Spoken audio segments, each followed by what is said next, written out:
오늘은 제가 스바냐서 3장 말씀을 통해서 시온의 노래라는 주제로 함께 잠시 말씀 살펴보도록 하겠습니다.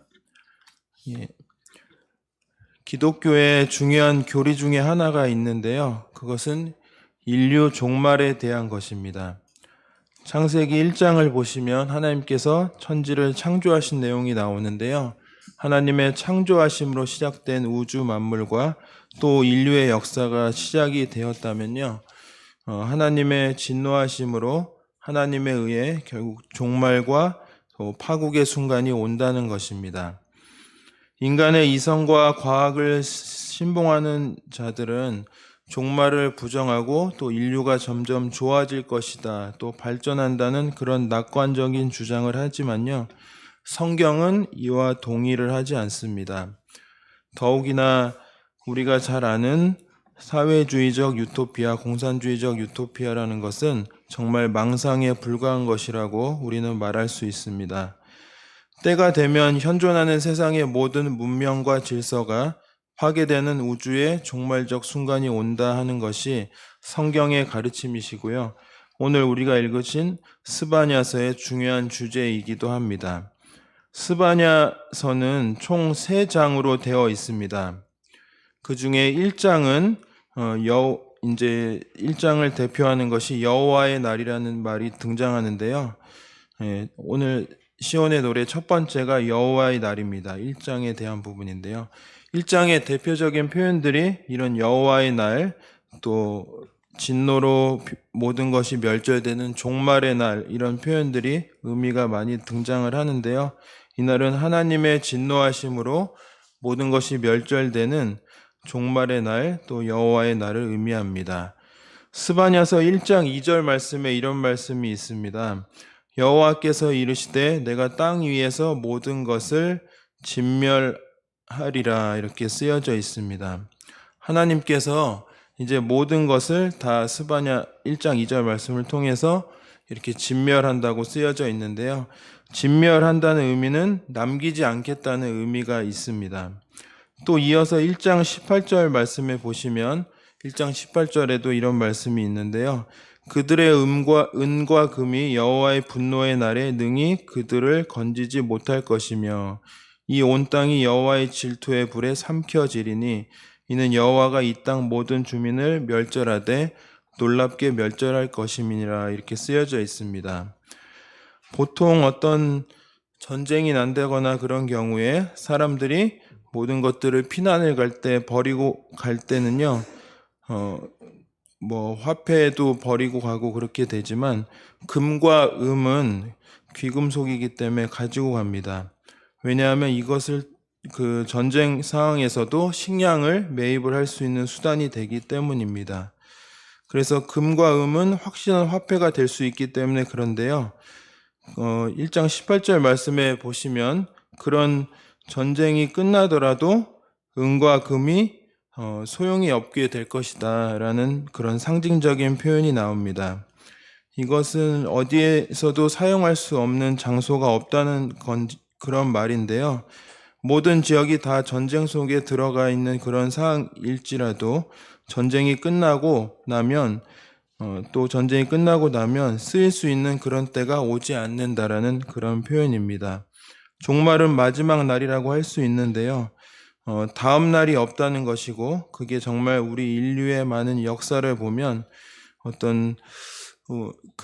어떤 전쟁도 끝날 때가 있고 하긴 하지만 종말은 그렇지 않고 다음 날이 없다는 것입니다. 그래서 종말과 여호와의 날, 마지막 날은 그렇게 다음 날이 없다라고 정의를 할 수 있습니다. 저자인 스바냐 선지자는 이러한 하나님의 분노와 심판의 이유를 이렇게 밝히고 있습니다. 1장 18절 말씀 읽으셨는데 그 앞절인 1장 17절 말씀에 보시면 이렇게 또 쓰여져 있습니다. 내가 사람들에게 고난을 내려 맹인 같이 행하게 하리니 이는 그들이 나 여호와께 범죄하였음이라, 이렇게 되어 있습니다. 그 이유에 대해서 하나님께서 1장 17절에 쓰여져 있는데요.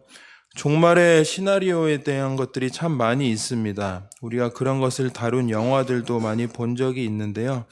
인류가 망하게 된다면 그것은 온전히 인류의 죄로 인한 또 하나님의 진노로 인한 것이고 그런 것인 것을 성경은 분명히 밝히고 있습니다. 뭐 운이 나빠서 실력이 없어서 이런 것들이 아니고 인류의 마지막 날이 온다면요. 그것은 분명한데요. 죄로 인한 하나님의 진노로 인하여 종말이 올 것이라고 말하고 있습니다.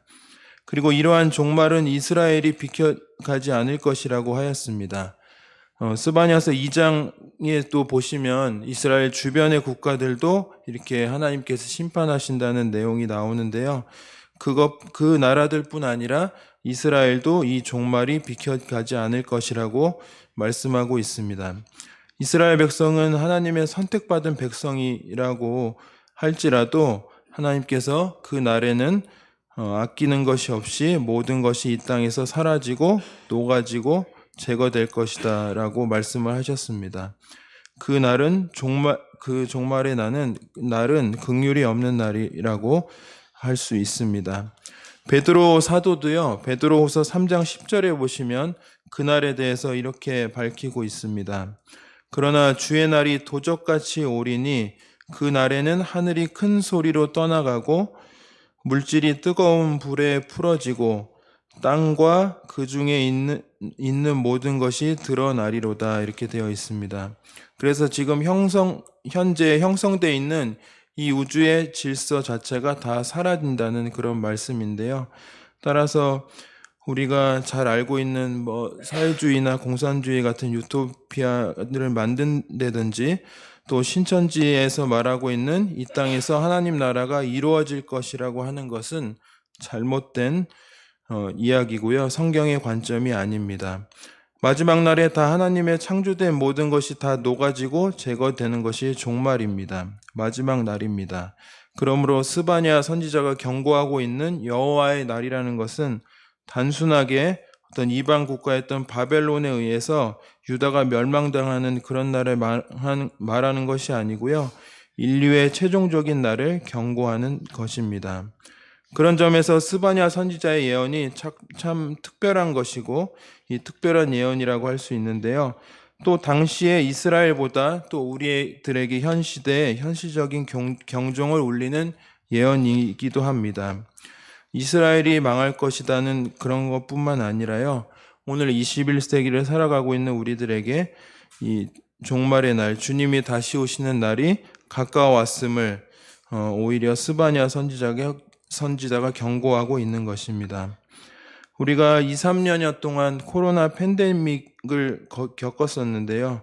팬데믹이라는 것이 중국 우한에서 나왔든지 아니면 혹은 아프리카 어디 밀림의 오지에서 발생하든지 간에 지구촌을 이렇게 공멸로 몰고 가는 그런 파괴력을 가지고 있었기 때문에 그 당시 우리가 2, 3년 지날 때 팬데믹이라는 표현을 했었습니다.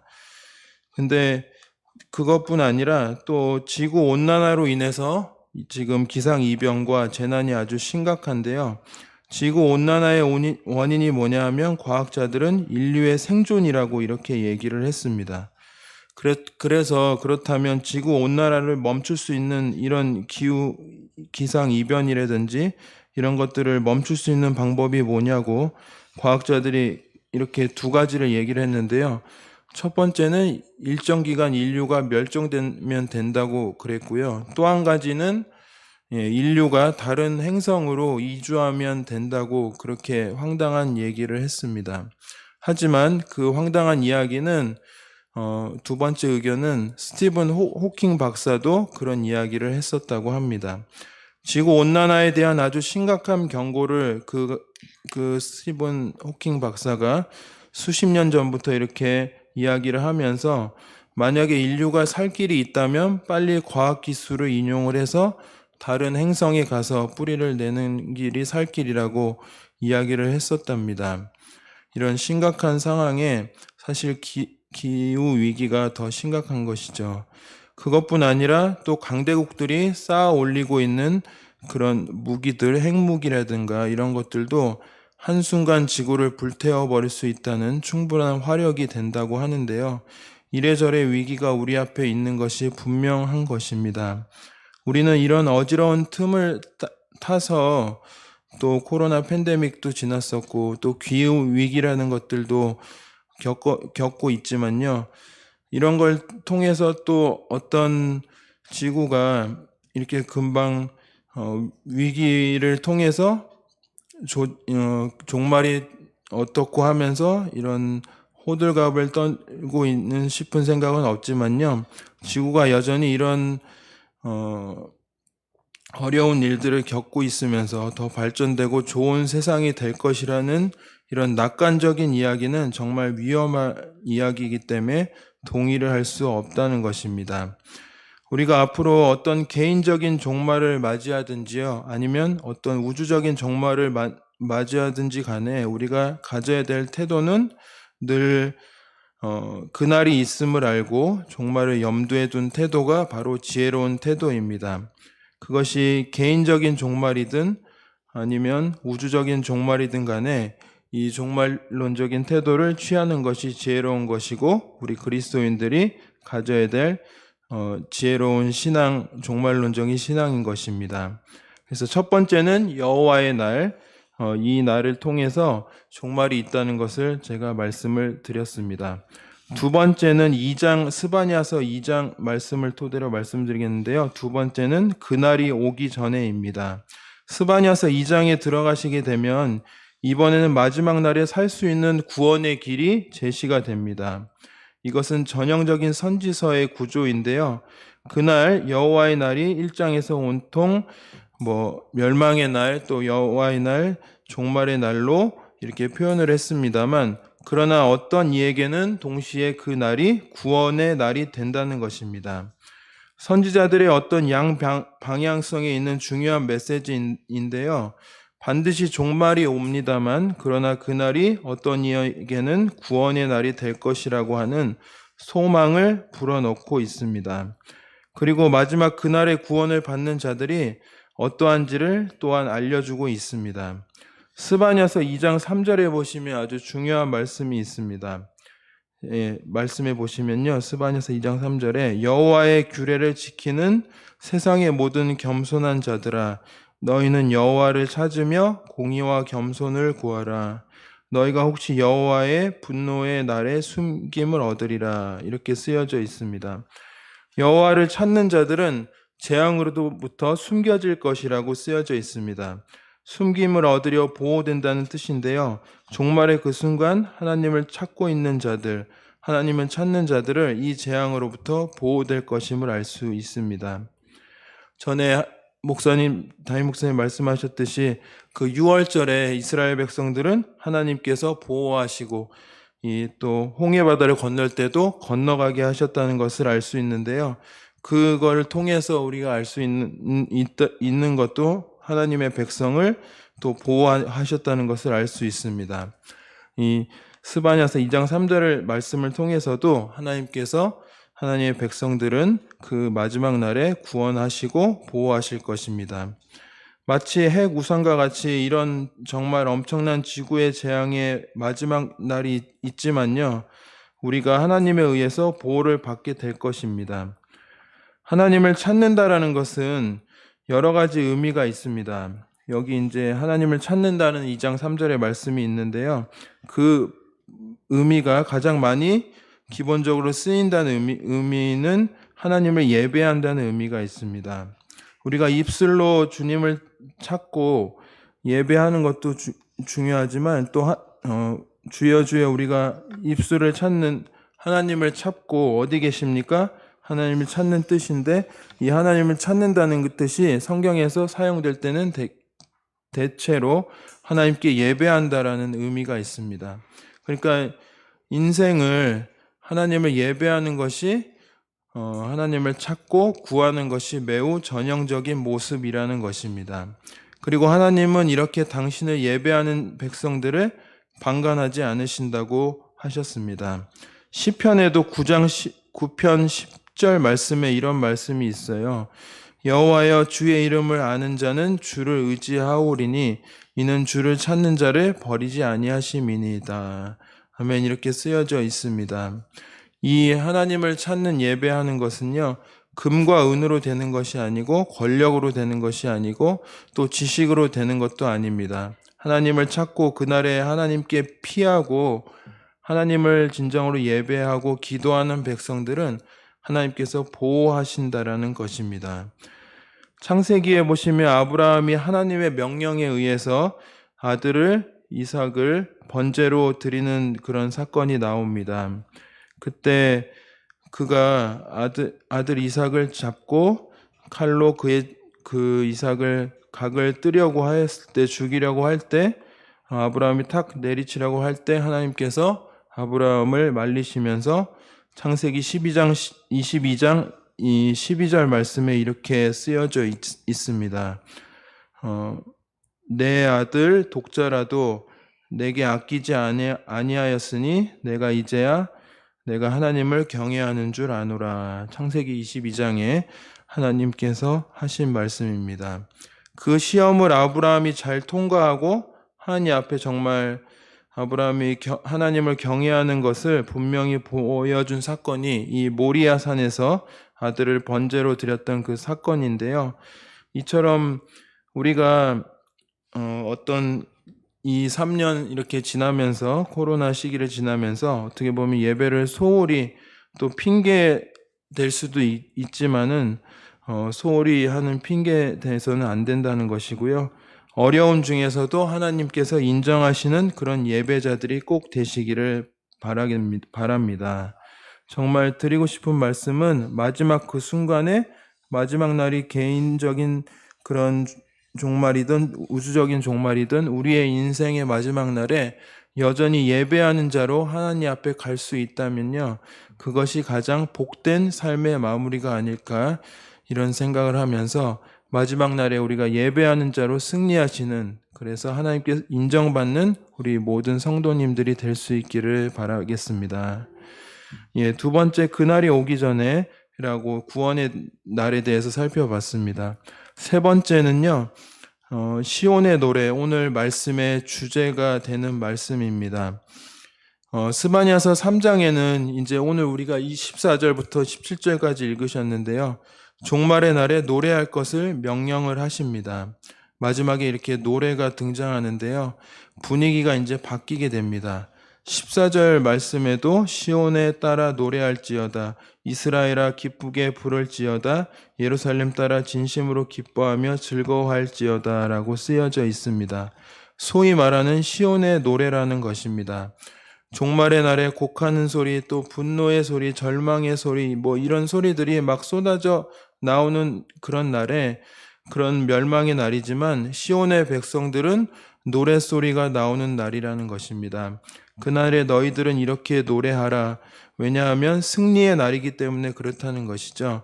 그러면서 스바냐 선지자는 우리가 그날 부를 아름다운 노래 한 소절을 우리에게 전해주고 있는데요. 스바냐 3장 17절 말씀입니다. 너의 하나님 여호와가 너희 가운데 계시니 그는 구원을 베푸실 전능자이시라. 그가 너로 말미암아 기쁨을 이기지 못하시며 너를 잠잠히 사랑하시며 너로 말미암아 즐거이 부르며 기뻐하시리라 하니라. 이렇게 쓰여져 있습니다. 그날 우리에게 노래를 주셨어요. 우리의 노래와 찬양은 오직 하나님에 대한 그런 찬양입니다. 마지막 때 우리가 부를 수 있는 이 노래 찬양은 하나님에 대한 것인데요. 왜냐하면 찬양 받으시기에 합당하신 분이기 때문에 그렇습니다.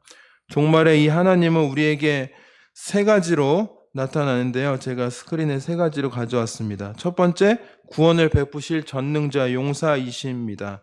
두 번째는 주의 백성으로 인하여 매우 기뻐하실 것입니다. 그리고 백성을 잠잠히 사랑하십니다. 첫 번째, 구원을 베푸실 전능자라는 의미인데요. 우리 여기서 전능자라는 의미는 전사 또 용사라는 의미이고 영어로는 워리어라는 단어를 사용하고 있습니다. 마지막 날에 하나님께서는 용맹한 전사로 전쟁을 치르시는 분으로 등장하는데요. 그래서 마지막 날은 심판의 날인 동시에 최후의 전쟁의 날이기도 합니다. 그래서 모든 악의 배후에 있는 존재를 하나님께서 용사로서 멸망하시는 날, 인류의 오랜 전쟁, 사탄과의 전쟁, 우리 모든 인류를 죄악으로 몰아넣고 결국 멸망에 이르게 했던 죄악의 뿌리가 되고 있는 배후가 있는 그 존재를 제거하시고 승리로 그 전쟁을 이끄심으로 하나님의 백성들을 구원하시는 날이 될 것입니다. 마지막 날에 그는 구원을 베푸실 용사이시고요. 또 두 번째, 주의 백성으로 매우 기뻐한다고 하였잖아요. 기쁨을 이기지 못하신다고. 얼마나 놀라운 표현입니까?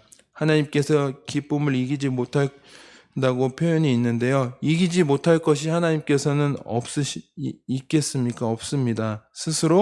당신 스스로 그러나 당신 스스로 솟구치는 그 기쁨을 이기지를 못할, 내가 웃지 말아야지, 내가 기쁜 티를 내지 말아야지 막 그러는데도 안 되신다는 것이죠. 마지막 날 하나님께서 주님의 백성들, 시온의 백성들을 만나실 때 너무 기뻐하시고, 우리가 비록 연약하고 또한 죄와 허물로 가득하고 넘어진 그런 실패했던 인생들이지만요, 그러나 끝까지 하나님의 자녀로 남아서 믿음을 지키고서 하나님 앞에 나온 그 사랑하는 성도님들을 볼 때 하나님 마음속에 너무 기쁜 것입니다. 너무 기쁘셔서 안아주시고 또 잔치를 베풀어 주시고 그러실 겁니다. 그러나 우리는 얼마나 머뭇거리겠어요. 아이고 뭐 별로 한 것도 없고 죄송한데, 하나님 만나기가 머뭇거리겠지만 어떻게 보면 누가복음 15장의 둘째 아들과 같이 머뭇거리고 아버지 앞에 가기가 두려웠던 둘째 아들처럼 머뭇거리지만, 내가 어떻게 아버지를 배울까 하고 있지만, 하나님 아버지께서는 아버지께서 그 둘째 아들을 맞아주셨듯이 너무 잘했다, 또 수고했다고 하시면서 험한 세상에서 믿음 지키느라고 애썼다고 이렇게 하시고 기뻐하실 것입니다. 주의 백성으로 인해서 기뻐하실 그 주님을 생각하게 되는데요. 세 번째, 하나님은 주의 백성을 잠잠히 사랑하신다고 하였습니다. 이것도 하나님께서 하신 사랑의 방식인데요. 잠잠한 사랑, 이것을 많은 주석가들은 덮어주시는 사랑, 또 우리의 죄와 허물을 더 이상 묻지 않는 그 사랑이라고 하였습니다. 요한복음 8장에 가늠한 여인에게 예수님께서 친밀하게 다가가셔서 그 여인을 정죄하지 않으시고 용서하시면서 다시는 죄를 짓지 말라고 하셨듯이 용서해 주셨듯이요.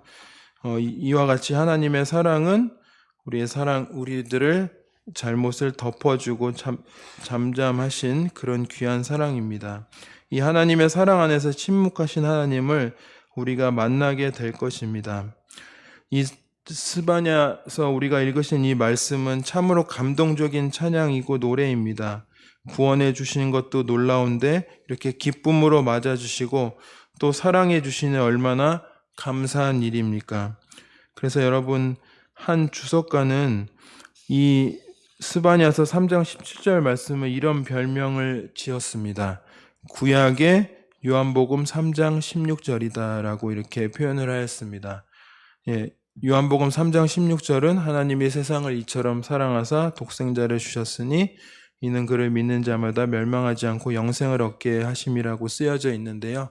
그 말씀 그대로 또 스바냐서 3장 17절도 구약의 요한복음 3장 16절과 같이 그런 별명을 붙이기도 하였는데요. 하나님께서 우리들을 끝까지 포기하지 않고 사랑하심을 알 수 있습니다.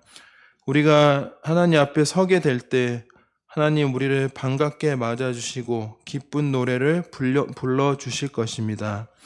우리가 그날을 위해서 오늘 우리는 예배하는 자로 살아갈 수 있기를 바랍니다.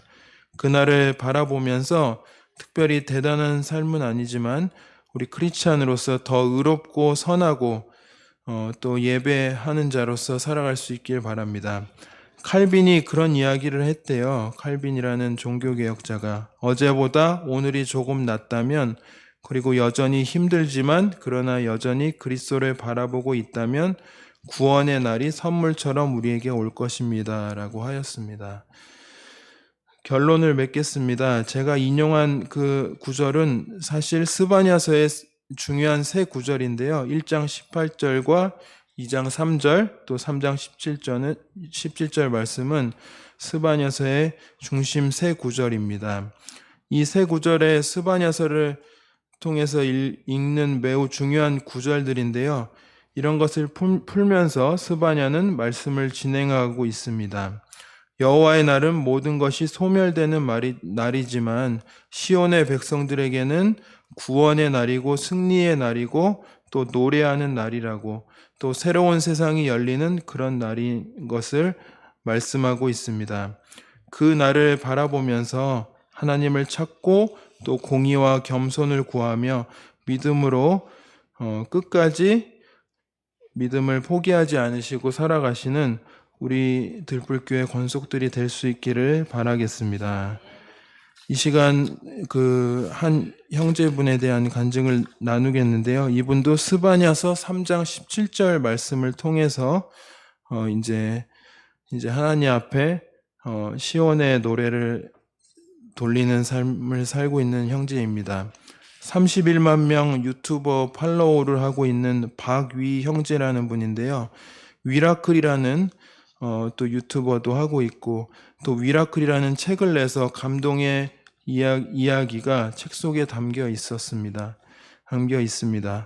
그 박유 형제는 아주 잘생기고 건강하고 잘 나가는 청년이었다고 합니다. 또 대학교 4학년 때는 세계적인 패션 브랜드의 정직원이 되었는데요. 모든 것이 자기 꿈대로 되는 줄 알았는데 2014년 한 9년 전이죠. 26살 때 5월 달에 자축 파티를 하러 갔다가 기독교인인데도 술을 마셨답니다. 그래서 술 취해서 가다가 결국 떨어져서 완전 목이 부러지고 나중에 눈을 떠보니까 목뼈가 부러져서 마비된 그런 몸이 되었다고 합니다. 의사 선생님이 이제 평생 전신마비로 누워서 있어야 된다고 하였는데 그때 그 형제가 내가 기독교인인데 술 먹어서 잘못했구나 고 하면서 회개하고 하나님을 원망하지 않았답니다. 내 잘못 때문에 그렇게 되었다고 하고 하나님께 부르짖었습니다. 하나님 저 일으켜 주세요. 하나님 저 일으켜 주세요. 눈물로 기도하는데 어느 날 말씀을 보다가 묵상하다 스바냐서 3장 17절 말씀이 와닿았습니다. 너의 하나님 여호와가 너희 가운데 계시니 그는 구원을 베푸실 전능자이시니라. 이 말씀이 와닿고 그는 그 말씀을 듣고 희망이 생겼습니다. 그리고 그런 하나님의 감동이 왔답니다. 너처럼 아픔이 있는 사람들에게 희망이 되어주는 사람이 되어라. 손가락 하나 움직일 수 없었는데 전신마비였는데 2주 후에 기적이 일어나서 손가락이 움직이기 시작하였습니다. 하나님 은혜로 손가락 움직이기 시작하니까 다음부터 이 박이 형제가 또 휠체어를 타고 제어를 하려고 몸부림쳤다고 합니다. 그래서 매일 눈이 오나 또 비가 오나 매일 한강을 6km에서 10km까지 4년 동안 온 힘을 다해서 재활 운동을 하였답니다. 휠체어로 달리면서 자기 체력을 갖다 회복하고는 사명을 발견했습니다. 그리고 사람들을 일으키는 사명을 감당해야 됐다고 생각하였고 이분이 가는 곳마다 많은 분들에게 또 청년들에게 큰 도전을 주고 감동을 주었답니다. 그 휠체어를 앉아서 활짝 웃으면서 간증을 하였는데 많은 분들이 저분이 전신마비가 돼서 꼼짝 않고 있던 청년이 맞는가라고 생각을 하였습니다. 많은 이들에게 감동을 주었고요. 이 아들로 인해서 8년 동안 사고로 누워서 재활을 하는 동안 아버님도 많은 변화를 받았다고 합니다. 그래서 아버지가 이 글도 썼대는데요. 아비로서 이런 말을 해도 되나 싶지만 너의 사고로 인해 내 삶이 바뀌었고 너의 고난으로 인해 내 삶은 말할 수 없이 풍요로워졌다. 모든 것이 고맙다. 위야 이렇게 이야기를 했답니다. 박유 형제는 또 이렇게 고백을 했습니다. 전신마비가 되었다 할지라도 기쁨을 느낄 수 있는 마음마저 마비되지는 않습니다. 많은 사람들이 그 형제에게 물었습니다. 어떻게 그 힘든 고난을 이겨냅니까? 그때 그 형제분이 이런 말을 했습니다. 저는 고난을 극복하지 않았습니다. 고난 속에서 기쁨을 찾아 느끼는 중입니다. 그리고 그는 힘든 순간을 잘 기억하지 않는다고 하였고요. 내 인생의 행복한 순간들이 훨씬 더 많기 때문이라고 고백하였습니다. 그래서 오늘도 우리 같이 일어납시다라고 하였습니다. 여러분의 삶 속에서 문제를 바라보지 마시고 그 문제 속에서 하나님의 은혜를 바라보시기 바랍니다. 여러분 마음속에 주님께서 주시는 기쁨이 넘쳐나기를 주님의 이름으로 기도드립니다. 아멘. 시간 마지막 찬송 함께 하시겠는데요. 오늘은 찬송가 540장에 대한 찬송을 잠시 설명을 드리고 1절과 4절 찬송 드리겠습니다. 생후 6개월 만에 어떤 사고로 이렇게 맹인이 되었던 크로스비 여사라는 분이 계십니다. 그러나 그 찬송가 역사상 가장 빛날 뿐 아니라 또 예수를 나의 구주 삼고 주의 음성을 내가 들으니 이런 곡들을 만들었는데요. 8천여 편의 많은 작사를 해서 이 크로스비 여사는 이렇게 많은 이들에게 감동을 주었습니다. 어렸을 때 크로스비 여사는 아버지마저 일찍 돌아가셨고 어머니가 이웃집 가정부로 일하면서 가정의 생계를 책임질 수밖에 없었습니다. 크로스비 여사는 어렸을 때 외할머니 손에서 성장하게 되었는데요. 독실한 크리스찬이었던 외할머님은 앞을 보지 못하는 손녀 크로스비에게 매일 성경을 읽어주었답니다. 그런 이후로 크로스비는 구약과 신약을 외우게 되었고 신약 말씀은 한 구절도 틀리지 않고 외울 정도였다고 합니다. 결국 이러한 할머니의 정성 어린 말씀을 배우고 믿음의 유산을 받은 크로스비 여사는 역사상 가장 위대한 찬송가 작사자가 될 수 있었습니다. 할머님이 남겨주신 말씀과 기도는 그녀에게 큰 유산이 되었고요. 비록 육의 눈은 가리어져 있었지만 영의 눈은 누구보다도 밝은 사람이 되었습니다. 1874년 크로스비 여사는 뉴욕을 떠나 신시내티의 한 교회를 방문하게 되었는데 작곡자이자 사업가로 유명한 도원의 집에 머물게 되었습니다. 도원의 집에 머물며 그녀는 도원과 함께 가까이 계신 하나님의 임재에 대해 긴 이야기를 나누었고 그날 밤잠을 이루지 못할 정도로 큰 은혜를 받은 그녀는 그 마음을 찬송시로 정리하였습니다. 다음날 아침 크로스비 여사가 도원에게 작곡을 부탁을 했고요. 도원이란 작곡가는 흔쾌히 작곡을 맡아서 우리가 잘 부르는 찬송가 540장 주의 음성을 내가 들으니가 완성이 되었습니다.